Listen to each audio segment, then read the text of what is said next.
வள்ளுவர் வாக்கு ஜோதிட நேயர்கள் அனைவருக்குமே அன்பான வணக்கம். நான் ரவினா. இன்றைய நேர்காணலில் நம்மோடு இணைந்திருக்கக்கூடிய சிறப்பு விருந்தினர் பாரம்பரிய திருவள்ளுவர் குலவம்சம் பிரசன்ன ஜோதிட ஞானி டாக்டர் சுப மாரிமுத்து அவர்கள் நம்மோடு இணைந்திருக்கிறார். அவரிடம் கேட்பதற்கு நிறைய விஷயங்கள் இருக்குது. வாங்க அவங்க கூட சேர்ந்து நிறைய விஷயங்களை கேட்டு தெரிஞ்சுக்கலாம். சார் வணக்கம். வணக்கங்கம்மா. ஐயா, புனர்பூசம் நட்சத்திர நேயர்கள் பார்த்துட்ருக்காங்க. ஏன்னா இதுக்கு முந்தைய பதிவில் உங்களுடைய நிறைய வீடியோஸ் பார்த்தாங்க. ரொம்ப அழகாக இருக்குதுல்ல, நீங்கள் சொன்னது எல்லாமே துல்லியமாக இருக்குன்னு சொல்லிட்டு. ஸோ இப்போ நம்ம சொல்ல போகிறது பார்த்தீங்கன்னா புனர்பூச நட்சத்திரக்காரங்க, இவங்களுடைய எதிர்காலம் எப்படி இருக்கும், இவங்களுடைய அந்த குணாதிசயம் எப்படி இருக்கும்? கண்டிப்பாங்கம்மா. அனைவருக்கும் வணக்கம். பாரம்பரிய திருவள்ளுவர் குலவம்சம் பிரசன்ன ஜோதிடர் சுப மாரிமுத்து திருப்பூர்லேருந்து இந்த பதிவு உங்களுக்காக. புனர்பூச நட்சத்திரம் இல்லைங்களாங்கம்மா. புனர்பூச நட்சத்திரம் எத்தனாவது நட்சத்திரம்? அசுவனி, பரணி, கிருத்திகை, ரோகிணி, மிருகசீரிஷம், திருவாதிரை, புனர்பூசம். புனர்பூசம் 7வது நட்சத்திரங்க. ரைட். இந்த புனர்பூச நட்சத்திரம் 7வது நட்சத்திரம். இந்த புனர்பூச நட்சத்திரம் யாருன்னு கேட்டிங்கன்னா ராமர் பிறந்த நட்சத்திரம். ஓகே, என்னங்கம்மா? ராமர் பிறந்த நட்சத்திரம். இந்த ராமர் புனர்பூச நட்சத்திரத்தில் பிறந்தார். அவர் ராமர் பிறந்ததுக்கப்புறம் இந்த உலகத்துக்கு ராமரை நினச்சா எல்லாரும் சரியாயிக்குவாங்கன்னு சொல்லித்தான் ராமருக்கு புனர்பூச நட்சத்திரத்தில் என்னென்ன பலன் நடந்ததுன்னு ஒரு ஐதீகம் உண்டு. இதில் என்ன ஒரு நல்ல விஷயம்னு கேட்டிங்கன்னா, புனர்பூச நட்சத்திரத்தில் யாராவது பிறந்தா அவர் குரு திசையில் தான் பிறப்பார். குரு திசை. இந்த குரு திசையில் அவர் பிறப்பார். எப்போவுமே குரு மகா திசையில் பிறக்கிறது ஒரு புண்ணியங்க. சனி திசை வேறு, கேது திசை இருக்குதுங்க, செவ்வாய் திசை இருக்குது, இதெல்லாம் பாவர்கள் திசைன்னு சொல்லுவாங்க. இந்த குரு திசையில் பிறக்கிறதுக்கு ஒரு பவர் வேணும். அதில் ராமர் பிறந்தார். இந்த குரு திசையில் பிறந்துக்கிறவங்க பாருங்கள், பெரும்பாலும் ஆன்மீகத்துக்குள்ளே தான் இருப்பாங்க. எங்கள் அப்பா கோயில் கட்டி வச்சாருங்க, எங்கள் தாத்தாலாம் ஒரு காலத்தில் பூசாரியாக இருந்தாருங்க, ஒரு காலத்தில் சாமி ஆடுவாருங்க, குறி சொல்லுவாருங்க, சொன்னால் வாக்கு தவறாதுங்க, இப்படி எல்லாம் சொல்கிறாங்க இல்லைங்களா. அந்த வீடு ஆன்மீக குழம்பாக இருக்கும். அந்த ஆன்மீக வீட்டில் இந்த குரு திசை பிறக்கும். இந்த புனர்பூச நட்சத்திரத்தில் யாராவது ஒருத்தர் பிறந்தாங்கன்னா, யாராவதுக்கு ரெக்கமெண்டேஷன் பண்ணாருன்னா அந்த கடனை இவர் தான் கட்டணும். இவருக்கு நீங்கள் கொடுங்க, கொடுக்கலைன்னா நான் ஆச்சுன்னு சொல்லியிருப்பாங்க இல்லைங்களா. இந்த ரெக்கமெண்டேஷன் மட்டும் இவங்க பண்ணக்கூடாதுங்க. புனர்பூச நட்சத்திரம் அப்படி புனர்பூச நட்சத்திரக்காரர் அப்படி பண்ணினாங்கன்னா அவர் கட்டலைன்னே இவர் கட்டணும். அந்த வாக்கு மாறாமல் இருக்கு. அப்போது புனர்பூச நட்சத்திரத்தில் யாராவது ஒருத்தர் பிறந்துட்டா அவர் வாழ்க்கையில் கஷ்டம்னு கேட்டிங்கனாலே, நல்லா இருக்கிறீங்களான்னு கேட்டாலே முக்காடு போட்டு அழுவாராம். ஏங்க பேசுகிறீங்க, நான் பட்ட கஷ்டமெல்லாம் சின்ன வயசுலேருந்து போகாத இடம் இல்லை, கும்பிடாத சாமி இல்லை, எண்ணாத பணம் இல்லை, பார்க்காத துன்பம் இல்லை, எனக்கு இந்த பக்கம் பங்காளி வகை, இந்த பக்கம் தம்பிக்கு வகை, இந்த பக்கம் அப்பா வகை, இந்த பக்கம் நான் வகை, எனக்கு யாருமே இல்லைங்க, நான் அப்படியே காட்டுக்குள்ளே ராமர் மாதிரி வனவேச வாழ்க்கை வாழ்ந்துட்டு கிளம்பார். ஏன் அப்படின்னு கேட்டிங்கன்னா, புனர்பூச நட்சத்திரம் எல்லாத்துக்குமே ஹெல்ப் பண்ணும். அதே இந்த பழமொழி ஒன்று இருக்குது இல்லைங்களா, எல்லோருக்கும் நல்லவன் தன்னை இழந்தான். என்னங்க? எல்லோருக்கும் நல்லவன் தன்னை இழந்தான். ஆமாங்க. ஓகே. அவர் எல்லோருக்கும் நல்லவனாக இருக்கிறவர் தன்னைவே இழந்துருவாராம். உண்மையை செய்தவன் சதிகாரன். உண்மையை செய்தவர் சதிகாரனுங்க. அப்போ உண்மையை செய்தவர் சதிகாரன்னா, இந்த உலகத்தில் உண்மை செஞ்சால் சதிகாரன்னு பட்டம் வாங்கினாரா. இப்போ ராமர் உண்மையாக தான் இருந்தார். ஆனால் சம்மந்தமே இல்லாமல் சீதா தேவியை கடத்திட்டு போனது ராவணன். கடைசியில் ராமர் கோபம் ராவணனை கொன்னார். கடைசியில் பிரம்மகத்தி தோசை யாருக்கு பிடிக்குது? ராமருக்கு பிடிக்குது. நல்லா இருந்த மனுஷியை ராவணன் கடத்திட்டு போனதுக்காக இவர் சதிகாரம் ஆகிட்டாரா இல்லையா? அவர் ஏன் சீதா தேவி அவங்க கடத்திட்டு போகணும்? ராமர் ஏன் மீட் எடுக்கிறதுக்காக போய் ராவணனை கொல்லணும்? சம்மந்தம் இல்லாமல் அவங்க பாட்டுக்கு நிம்மதியாக வாழ்ந்துட்டு இருந்து போட்டு உண்மையாக இருந்தவருக்கு சதிகாரன்னு பட்டம் தான் இல்லைங்களா. அந்த கோபத்தை தூண்டி விட்டது யார்? ராவணன் தானே. அப்போ அவர் அது எல்லோருக்கும் நல்லவன் தன்னை இழந்தான். அவர் ராமர் எல்லாத்துக்கும் நேர்மையாக வாழணும், உண்மையாக இருக்கணும், யாருக்கிட்டையும் பொய் பேசக்கூடாது, திருட்டாக இருக்கக்கூடாது, நம்ம வாழ்ந்தது நம்ம பெருமை நம்ம கரெக்டாக இருக்குன்னு சொல்லி அவ்வளவு கரெக்டாக இருந்தவர் கடைசியில் ராமர் எல்லோருக்கும் நல்லவர். கடைசியில் எல்லாத்துக்கும் இருந்து பெத்த அப்பாவுக்கும் கூட கொல்லி வைக்கிறதுக்கு வராமல் வனவேசமாக காட்டுக்குழுந்தார். அப்போ எல்லோருக்கும் நல்லவன் தன்னை இழந்தான். இப்போ தெரியுதுங்களா? இந்த வார்த்தைகள் அந்த காலத்தில் முன்னோர்கள் சொல்லி வச்சுக்கிறத, எல்லோருக்கும் நல்லதாக இருந்தால் நம்ம தன்னை இழந்துருவோன்னு யாராவதுக்கு இந்த பதிவை கேட்டுட்டா அப்போ நம்ம எல்லோருக்கும் நல்லவராக வேண்டாம், முதல் நமக்கு நம்ம நல்லவராக இருக்கலாம். அப்போ ராமருக்கு இவ்வளவு நேர்மையாக இருந்தவருக்கு இவ்வளவு கஷ்டம் தன்னைவே இழந்திருக்கிறாரு. அப்போ ராமரை விடவா நம்ம ஒரு மனுஷ பிறவி தானே, நம்ம எதுக்கு நம்ம அவ்வளவு தூரம் அப்படி இருக்கணும்? நம்ம அளவுக்கு நம்ம வாழ்ந்துட்டு போயிட்டா கொஞ்சம் காலம் தான் வாழ போகிற இந்த பூமியில். யாருக்கிட்டையும் பகை இல்லாமல், கடன் இல்லாமல், யாருக்கு ஒரு சொல்லு வாங்காமல், அவமானம் இல்லாமல், கெட்ட பேர் இல்லாமல், நமக்கு நம்மளே கல், நம்மளே உளி, நம்மளே சுத்தியில், நம்மளே சிலை செய்து நம்மளே கும்பிட்டு நம்மளே இந்த காலத்தை முடிச்சுக்கலான்ட்டு போயிட்டா எந்த பிரச்சனையும் இல்லை. என்னங்கம்மா? அப்போ குரு திசையில் யாராவது ஒருத்தர் பிறந்தா எல்லா கஷ்டத்தையும் அனுபவிச்சுட்டு அவர் 32 வயசுக்கு மேலே தான் ராமருக்கே நல்ல யோகம் வந்தது. 32 வயசு வரைக்கும் போராடினார்.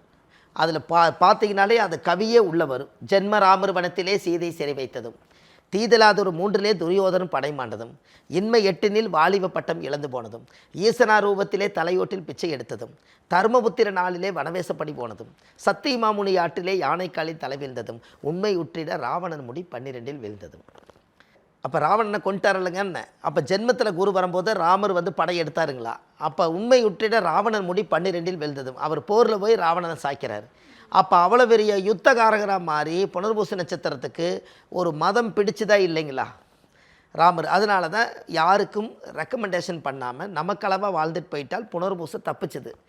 இல்லைன்னா அது மாட்டிக்கு இல்லைங்களா? அது ஆணாக இருந்தாலும் சரி பெண்ணாக அவங்கவுங்களுக்கு தகுந்த பிரச்சனைகள் அதுக்குள்ளே இருக்கும் இல்லைங்களா? இப்போ நீங்கள் ஒரு வீடு கட்டலான்னு நினைக்கிறீங்க. புனர்பூச நட்சத்திரக்காரர் வீடு கட்டினதுக்கு அப்புறம் தான் கடனாளி ஆயிடுவாருங்கன்னு. ஏன்னா ராமருக்கு சொந்த வீடுங்கிறது நம்மளுக்கு அரசாட்சியில் என்ன சொல்லுதுன்னா, பகுதி காலம் வனவேச வாழ்க்கையை கழிச்சிட்டார் இல்லைங்க. அவர் ஒரு வீடு தோடி அவர் ஒரு ஏசியிலேயே இருந்தார் இல்லை, அவர் காட்டுக்குள்ளே இருந்தார். அப்போ அவருடைய கெட்ட நேரம் முடிய வரைக்கும் காட்டுக்குள்ளே இருந்து காலத்தை கழித்து நல்ல நேரம் வரும்போது சீதாதேவி மீட்டெடுத்தார். வீடு வாங்கினா அந்த புனர்பூச நட்சத்திரக்காரர் என்றைக்கு அவர் வீடு கட்டுறாரோ, இந்த சமுதாயத்தில் நம்ம நல்லா இருக்கலான்னு வீடு கட்டினா அது கடனாளியாகி நிம்மதி இல்லாமல் போயிடுவான். அதனால் என்றைக்குமே அவங்க பேரில் கட்டுறதை விட குடும்பத்தில் வேறவங்க பேரில் கட்டலாம். அதனால தான் புனர்பூச நட்சத்திரத்துக்கு மிதுன ராசி வரும், கடக ராசி வரும். கடகம் என்பது 4வது வீடு. கடகம்னா வீடு, வாகனம், சொத்து, இருப்பிடம். இந்த நிம்மதியை தானாகவே இழுத்துட்ருமா. அப்போ ஜாதகத்தில் அந்த பவர் தோஷங்கள் வந்து அதிகமாக இருக்கிறனால நம்ம முன்னோர்கள் அந்த காலத்தில் எப்படி சொல்லியிருக்காங்கன்னா, 21 தலைமுறையிலையுமே பாவங்கள் செய்யாமல் இருந்தால் தான் அடுத்த தலைமுறையாக அந்த சாபங்கள் நீங்கி ஒரு புனிதமான குழந்தைய பிறக்குமா. அப்போ பாருங்கள், புனர்பூச நட்சத்திரத்தில் ராமர் பிறந்தா நான் ஒரு யூடியூப்பில் நிறைய விஷயங்கள் சொல்லுவேன். சுப மாரிமுத்துன்னு யூடியூப்பில் போனீங்கன்னா ஒரு 1000கணக்கான பதிவுகள் இருக்குது. அதில் ஒரு விஷயம் சொல்கிறேங்க.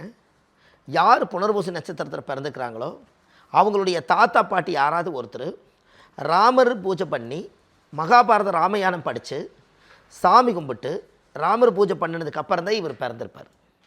ராமாயணம் படித்து மகாபாரதம் படித்து ராமாயணத்தை படித்து சுண்டல் பொறிகடலையெல்லாம் வச்சு எல்லாத்துக்கும் விநியோகம் செய்ததுக்கப்புறம்தான் அந்த வீட்டில் ஒரு புனர்பூச நட்சத்திரம் ராமர் பிறப்பாராம். அப்போ இதெல்லாம் நினச்சி பார்த்தாலே ஒரு இது மாதிரி இருக்குது இல்லைங்களா? அப்போ புனர்பூச நட்சத்திரத்தில் பிறந்தால் குரு திசையில் தான் பிறப்பார். குரு திசை மொத்தம் 16 வருஷங்க. இந்த குருன்னா அந்த காலத்தில் ஒரு ஐதீகம் ஒன்று உண்டு. குருன்னா யாருன்னா 16 செல்வம் பெற்று பெருவாழ் வாழுன்னு சொன்னதுக்கு இந்த குரு தான் வாழ்த்தினாராம். அந்த திசை தான் குரு திசை 16 வருஷங்க. அப்போ எப்படி கொண்டு வந்து சேர்த்துறாங்க பாருங்கள். அந்த லிங்க் எப்படி சேருது பாருங்கன்னு. குரு திசை தான் 16 வருஷங்க. அப்போ குருக்கிட்ட போய் ஒரு ஆசீர்வாதம் வாங்கிட்டு வேணா அவர் என்ன சொல்லுவாராம்மா, 16 பெற்று பெருவாழ்வு வாழணும்னு சொன்னாராம். அந்த 16ங்கிறது எங்கே வந்துச்சுன்னா திசையில் தான் வருது. இந்த திசை இருப்பு தாயுடைய கர்ப்பத்தில் 9 வருஷம் இருப்பு. மீதி 9 வருஷம் இருக்குது இல்லைங்களா? 9 வருஷம் மொத்தம் 16 வருஷம். இதை 8 வருஷம் வச்சுக்கோங்க. அப்போ மீதி 8 வருஷம் தான் இருக்குது தாயுடைய கர்ப்பத்தில். அப்போ 8 வருஷம் முடிஞ்சோன்னே இவர் குரு திசை 8 வருஷம் முடிஞ்சது. அப்போ சனி திசை ஒரு 19 வருஷங்க. 19 ஒரு 8 27 வயசுங்கும் போது இவர் கல்யாண வயசு. அப்போது குரு திசை முடிஞ்சு சனி திசை முடிஞ்சு புதன் திசை 17 வருஷத்துக்குள்ளே இவருக்கு கல்யாணம். புதன் என்பது புதியன விரும்புதல். இடம், வீடு, வாசல், சொத்து, சோகம், மனைவி, மக்கள் எல்லாத்தையும் அனுசரித்து புதன் திசையில் அவருக்கு எல்லாமே கிடச்சிருங்களா. அப்போ 17 வருஷம் புதன் திசைனா அப்போ 27 ஒரு 17 வருஷம் வந்துடுதுங்க. அப்போ கிட்டத்தட்ட பார்த்தீங்கன்னா 44 வந்துடுது. 27 ஒரு 17, அப்போ 27 இதில் ஒரு 17 தானே சொன்னீங்க. இப்போ 7 7 17 30 44 வயசு. இந்த 44 வயசுக்குள்ளே இவருக்கு புதன் திசையில் புதியன விரும்புதல். புதியன விரும்புதல்னால் இடம் புதுசு, வீடு புதுசு, வாழ்க்கை புதுசு, தொழில் புதுசு, எல்லாமே புதன் திசையில் இவருக்கு நல்லா இருக்குங்க. கேது திசை 44க்கு மேலே ஒரு 7 வருஷம், 44 ஒரு 7 அப்படி வரும்போது என்னாகுது, 44 ஒரு 7 51 வயசுங்க. இந்த 51 வயசில் கேது. சுக்கிரன் திசை தான் 20 வருஷம் அவங்களுக்கு வந்து யோகங்க. அப்படின்னா பாருங்கள், 51 வயசுக்கு மேலே 20 வருஷம் சுக்கிரன் திசைன்னு 71 வயசு வரைக்கும் சுக்கிர திசை. அப்போ இவர் 50 வயசுக்கு மேலே கடமை முடித்து அந்த சுக்கிர திசை நல்ல காலத்திலேயே ரிட்டையர்ட் ஆகி உட்காந்துக்கிட்டே பணம் சம்பாரித்து கடைசி காலத்தில் நிம்மதியாக வாழ்றதுக்கு சுக்கிர திசை கடைசியில் வருதுங்கன்னு. சூப்பர். 50 வயசுக்கு மேலே வருதுங்க. அப்போ சுக்கிர திசை அதை குட்டி சுக்கிரன் கொட்டி கமுத்துமா. அந்த காலத்தில் பழமொழிங்க. சின்ன வயசில் சுக்கிர திசை வந்தால் ஒரு பையனுக்கு வருதுன்னு வைங்க, ஒரு 17-18 வயசில் ஒரு பையனுக்கு சுக்கிர திசை வந்தால் அவருக்கு சின்ன சின்ன பழக்கங்கள் எல்லாம் உருவாயிரும். சுக்கிரன்னா தெரியாது அவருக்கு, எல்லாமே சின்ன வயசுகளையே கஷ்டப்பட்டு சின்ன வயசுலேயே அவர் ஆடி அசைஞ்சு எல்லாம் முடிச்சிருவார். அதனால் சுக்கிர திசை சம்பாதிக்கிற காலத்தில் பார்த்தா யோகம் அப்படின்னா பாருங்கள். அப்போ சுக்கிர திசை 51 வயசுக்கு மேலே தான் புனர்பூச நட்சத்திரக்காருக்கு வருது. இங்கே குரு அங்கே சுக்கிரில் முடியுதுங்க. கரெக்டுங்களாம்மா? இங்கே குரு அசுரகுரு, இங்கே வந்து தேவகுரு, அங்கே அசுரகுரு. இங்கே தேவகுருங்கிறது பிறக்கும்போது குரு திசையில் பிறந்தார். குரு முடிஞ்சு, சனி முடிஞ்சு, புதன் முடிஞ்சு, கேது முடிஞ்சு, சுக்கிரன் 5ஆம் திசைக்கு வரும்போது அவருக்கு வயசு 70ங்க.